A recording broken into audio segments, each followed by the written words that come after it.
KCR వస్తలేడు, form హౌస్కే పరిమితమైండు, ఇక బయటికి రారా అన్నందుకు వస్తుండా, ఈరోజు ఊకే పిలుస్తున్నందుకు వస్తుండా? ఎలా ఎవరో పిలిస్తే రావడం, ఎవరో వద్దంటే ఆగిపోవడం అనేది కేసీఆర్ గారి బ్లడ్లో లేదండి. కేసీఆర్ గారు ఎప్పుడు ఎక్కడికి రావాలో ఏం చేయాలనో తెలిసిన నాయకుడు. అదేవిధంగా ఒక వ్యూహం ఉంటుంది, ఒక నాయకునికి వ్యూహం ఉంటుంది దేనికైనా. ఆనాడు తెలంగాణ రాష్ట్ర ఉద్యమంలో కూడా ఒక వ్యూహ రచనతో ముందుకు వెళ్ళిండు కాబట్టే పెద్ద పెద్ద యొక్క తలకాయలను మరి తీసేసి కేంద్ర ప్రభుత్వం మెడలు వంచి తెలంగాణ రాష్ట్ర దిశగా వారి యొక్క వ్యూహ రచనతో ఆనాడు తెలంగాణ రాష్ట్రాన్ని సాధించుకోగలిగినాం. అట్లనే ఇవాళ మేము అధికారంలో లేకపోయినంత మాత్రాన ఇలా కేసీఆర్ గారు అధికారం పోగానే బయటకు వస్తలేడని చెప్పిన వాళ్ళందరికీ కూడా ఇలా నోళ్లు మూయించే ఒక కార్యాచరణ ఇక్కడ ఉండబోతా ఉన్నది. ఏముంటుంది అంటే ఏం చేయబోతా ఉన్నారు ఈరోజు? కార్యాచరణ ఏంటి?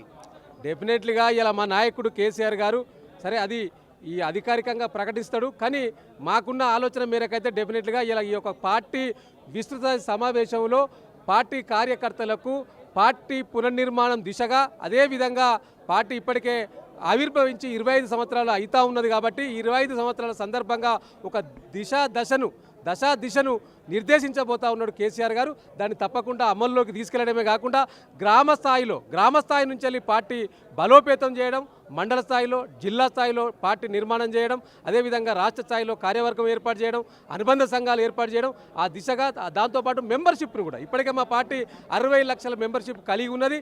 మళ్ళీ ఎక్కువ మొత్తంలో మెంబర్షిప్ చేయడం, మళ్ళీ పార్టీ ఈ యొక్క 14 నెలల్లో కాంగ్రెస్ ఫెయిలియర్స్ను ప్రజల మధ్యలోకి తీసుకెళ్లడం, ప్రజలను చైతన్యం చేయడం, రేపు జరగబోయే స్థానిక సంస్థల ఎన్నికల్లో, ఇంకా ఆ తర్వాత జరగబోయే ఎన్నికల్లో, ఉప ఎన్నికల్లో పార్టీ మళ్ళీ గులాబీ జెండా ఎగరేది దిశగానే మా కార్యాచరణ ఉండబోతున్నది. ఆ దిశగానే కేసీఆర్ గారు మాట్లాడబోతున్నారు అనేది మాకున్న సమాచారం. దుద్దిమెట్ల బాలరాజు ఉన్నారు, మాజీ కార్పొరేషన్ చైర్మన్. దుద్దిమెట్ల బాలరాజు, ఇప్పుడు కేసీఆర్ కనపడట్లేదు, రావట్లేదు, ఫామ్ హౌస్కే పరిమితమైండు, ఎన్నిసార్లు పిలిచినా వస్తాడు, అసెంబ్లీకి రాడు, లోపలనే ఉంటాడు అనేటువంటి ఈ విమర్శలు అన్నింటికి పుల్ స్టాప్ పెట్టడానికి ఈరోజు బయటకు వస్తున్నాడు. ఇంతకుముందు మా మిత్రుడు మాజీ కార్పొరేషన్ చైర్మన్ వాసుదేవరెడ్డి గారు చెప్పినట్టు నిన్న కేసీఆర్ గారి బర్త్డే సందర్భంగా యువతలో కనిపించిన ఆక్రోశం, కేసీఆర్ గారి పట్ల యువత చూపిస్తున్న ప్రేమ, ఎవరు చెప్పకున్నా కూడా సుమారు 20 నుంచి 15,000 మంది విద్యార్థులు, యువకులు అక్కడికి వచ్చేసి కేసీఆర్ని ఒకసారి కలవాలి మమ్మల్ని అంటున్నారు. అన్నా మీరు కార్పొరేషన్ చైర్మన్గా పనిచేసారు, ఎమ్మెల్యేగా పనిచేసారు, ఎమ్మెల్సీగా పనిచేసారు, ఒక్కసారి వాసన్న బాలరాజన్న ఒక్కసారి సార్ దగ్గర పోయి మమ్మల్ని కలుపు అనేటువంటి మాట చూస్తూ ఉంటే ఇవాళ యువతలో, విద్యార్థులలో కేసీఆర్ మళ్ళీ రావాలనే భావన కలుగుతూ ఉంది. సకల జనులండి, పండు ముసలి నుంచి పసి పిల్లవాడి వరకు కేసీఆర్ సాయం చేస్తే మేము చేసినవి చెప్పుకోలేకపోతున్నాం, ప్రజలకు రీచ్ అయితే లేవు, బీఆర్ఎస్ కంటే ఎక్కువ పథకాలు అమలు చేస్తున్నాం అనేటువంటిది కాంగ్రెస్ చెప్తా ఉంది. ఆ మాట బీఆర్ఎస్ పట్టి అనాలి. వాస్తవంగా 10 సంవత్సరాల కాలంలో మీ ప్రజల ఎజెండాగా పనిచేసినాం తప్ప పథకాలు ఎక్కడ ప్రచారం చేయాలని ఆలోచన చేయలే కేసీఆర్ గారి నాయకత్వం. మేము ఎక్కువ సుమారు అంటే 1000 కొద్ది పథకాలని ప్రవేశపెట్టి ప్రజలు చెప్పలేకపోయినా మేము ఇవాళ 1000 కొద్ది పథకాలు ఏదైతే పథకాలు ఉన్నాయో ఆ పథకాలను రోజుకోటి కోత పెడుతూ ఈ ప్రభుత్వం చేసింది ఏంటంటే కూలగొట్టడాలు, కోతలు వేయడాలు, అదేవిధంగా ఏదైతే మేము కట్టిన భవనాలకు రంగులు వేయడాలు, మేము కట్టిన విగ్రహాలని మార్చడాలు తప్ప ఏమైనా చేసిందా? మధుగారు నేను అడుగుతున్నా, ఆర్టీవీ ద్వారా అడుగుతాను నేను, వీళ్ళు చేసిన పని ఏంటండి? కోతలు పెట్టడం, కూల్చివేయడం, కొర్రీలు పెట్టడం, ఇదే కదా. రైతు బంధులో కొర్రీలు, అదేవిధంగా రుణమాఫీలో కొర్రీలు, అదేవిధంగా రేషన్ కార్డులలో కొర్రీలు, గృహలక్ష్మిలో కొర్రీలు, విద్యుత్ ఛార్జీలలో కొర్రీలు, అన్ని కొర్రీలు పెట్టడమే కదా.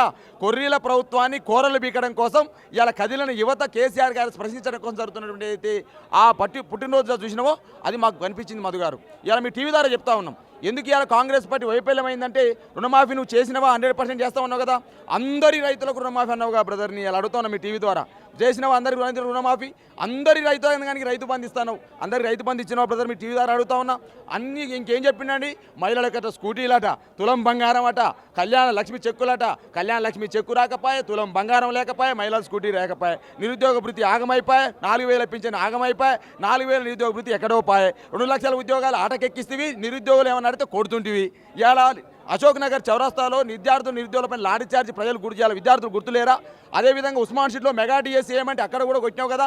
మా కేటీఆర్ గారండి గిరిజన రైతులండి, రెక్కాడితే డొక్కాడని జీవితాలను ఆ భూమితో బతికే కేటీఆర్ గారు ఆ భూమి మీద కొట్లాడుతూ ఉంటే అక్రమ కేసు పెట్టాలని ప్రయత్నం చేసిండు. మా కేటీఆర్ మీద అనేక రకాల నిందలు వేసినారు, కానీ నిజం నిప్పు లాంటిది. 100కు 100% మా కేటీఆర్ గారి నాయకత్వంలో. సార్ ఇవాళ మధుగారు మీ టీవీ ద్వారా చెప్తా ఉన్నాను, నేను 14 నెలలుగా మేము ఏం చేసినాం చెప్పనా సార్?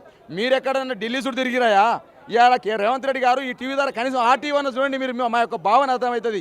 35 సార్లు ఢిల్లీకి పోయావు, సోనియమ్మని కలిసావు, రాహుల్ గాంధీని కలిసావు, మీ ప్రియాంక గాంధీని కలిసావు. అయ్యా ఈ ప్రజల దగ్గర పోవని చెప్పి అడుగుతా ఉన్నాం మేము. ఇవాళ మీ 14 నెలలు నువ్వేమో ఢిల్లీ తిరిగినావు, 14 నెలల్లో మేమేం చేసినా తెలుసా?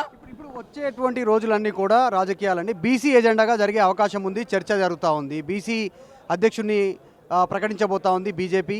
42% రిజర్వేషన్ అమలు చేయబోతున్నాం, సో బీసీలు మా వైపు ఉంటారనేటువంటి రెండు పార్టీలు అనుకుంటున్నాయి, చర్చ జరుగుతూ ఉంది. సో మీ పార్టీ లైన్ ఏంది ఇక్కడ? వర్కింగ్ ప్రెసిడెంట్ విషయంలో కానీ ఇంకా పార్టీల పెద్దపీట ఉంటుంది ఆ బీసీలకి ఈసారి బీఆర్ఎస్ 100% భారత రాష్ట్ర సమితి బహుజనుల రాష్ట్ర సమితిగా మారిన సందర్భం గుర్తు చేస్తా ఉన్నాను నేను. ఇవాళ నామినేటెడ్ పోస్టులు 50 పోస్టులు ఇస్తే 27 పోస్టులు అంటే సుమారు 50 పైచిలకు పోస్టులను కేసీఆర్ గారి నాయకత్వంలో బలిన వర్గాల నాయకత్వానికి ఇచ్చిన సందర్భాన్ని గుర్తు చేస్తా ఉన్నా. 8 ఎమ్మెల్సీలు, 5 రాజ్యసభ స్థానాలు, 58 కార్పొరేషన్ చైర్మన్లు, ఈ విధంగా చెప్పుకుంటూ పోతే తొలి స్పీకరు, తొలి శాసన మండలి చైర్మన్, ఈ విధంగా చెప్పుకుంటూ పోతే అనేక రకాలుగా బీసీలకు నాయకత్వం వహించింది, బీసీలకు నాయకత్వాన్ని ఇచ్చింది. 1983లో ఎన్టీఆర్ ఏ విధంగానైతే బలిన వర్గాలకు అవకాశం కల్పించిండో 2014లో మళ్ళీ కేసీఆర్, మరో ఎన్టీఆర్, కేసీఆర్ అని నేను మీ టీవీ ద్వారా చెప్తా ఉన్నా. మరో ఎన్టీఆర్, కేసీఆర్ లాగా మారి పోయిన ఎమ్మెల్యేలు మళ్ళీ తిరిగి వస్తారనే చర్చ జరుగుతుంది. నిజంగా అట్లుంది ఆ పార్టీలో? అవసరం లేదు బ్రదర్, వాళ్ళు తిరిగి వచ్చి ఏం అవసరం బ్రదర్? వాళ్ళు అయిపోయిన బ్రదర్, అయిపోయిన అధ్యయనం అది. వాళ్ళ యొక్క రాజకీయ జీవితాన్ని వాళ్ళే గోద్దోకున్నారు. మళ్ళీ రావాలని చూసినా కేసీఆర్ గారు తీసుకోరు. అది అవాస్తవం. ఇవన్నీ కూడా ఏదో పేపర్లలో సోషల్ మీడియాలో వస్తున్న వాస్తవాన్ని డెఫినెట్గా రేపు బలహీన వర్గాలకు సంబంధించి ఒక పెద్దపీట వేయడం కోసం ఆ దిశగా చేస్తూ ఉంది. ఇలా బలహీన వర్గాల గొంతుని కోసింది జనాభా తక్కువ చూపెట్టి. బలహీన వర్గాల జనాభాను తక్కువ చూపెట్టిన ఈ రేవంత్ రెడ్డి సర్కార్ పైన ఖచ్చితంగా సమరశంకర ఊహించడం కోసం బలహీన వర్గాలు వేచి ఉంటా ఉన్నాం, సమాయత్తం అవుతా ఉన్నాం. మరిన్ని వీడియోస్ కోసం ఛానల్ ని సబ్స్క్రైబ్ చేయండి. లేటెస్ట్ అప్డేట్స్ కోసం వాట్సాప్ ఛానల్ ని ఫాలో అవ్వండి. ఆ లింక్ డిస్క్రిప్షన్ లో ఉంది.